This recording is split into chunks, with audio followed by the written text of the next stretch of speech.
Yine candan can ayrıldı. Şehidim var Azerbaycan. Vatan sağ olsun diyen igidim var Azerbaycan.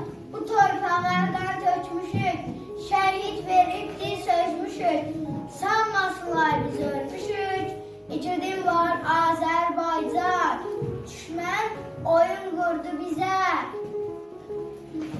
Veyran etti güzel yurdu. Unuttular o bozkurdu. Şehidim var Sen de Azerbaycan. şehit oldun ece limanım.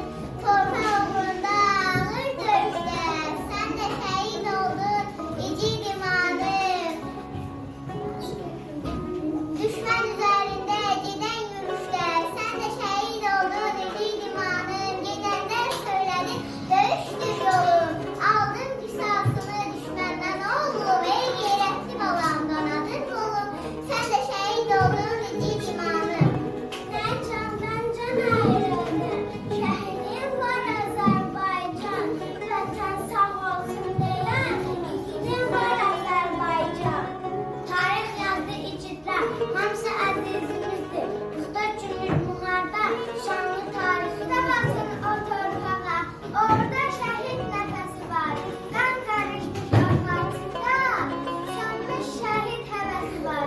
Kurban olup yavaş gezer. O dağlarda, o taşlarda. Kara şallı bir ananın dağlar boyda yarası var. Şehit mezarlığı, bundan neredeyse bir kalım orar. Yaradan bir satırı savaşayan kanı bu yandı. Ey şehit, ciddi şartlar yandı. Kanı bir şehit yoruldu.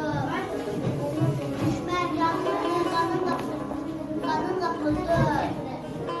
Topağın adını sen vatan koydun.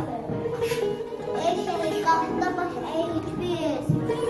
Sönmüş ocakta umut verdiler. Sahipsiz, yersiz kabirlerimiz. Esaretten çıkıyor yere. Torbanın Serdinden sınırım taşıyacağım meda. Bir anda koyup geziyorum. Türküde taşıyorum. Sana kurban olurum. Kurban namuslanam. İzine kurban olurum. Azerbaycan eski. Her şey belaya başladı. Güler güler git. Düşmeni nişan alan. Gözüne kurban olurum. Gözüne kurban olurum. Yurduma nakış vuran. İzine kurban olurum. Azerbaycan eski. Sinesi yara bağlar. Sinesi yara bağlar. Siz dağlar dağlar. Dönmüş her tamaşa. Satır dala dönler. Ağladı benden çelerler.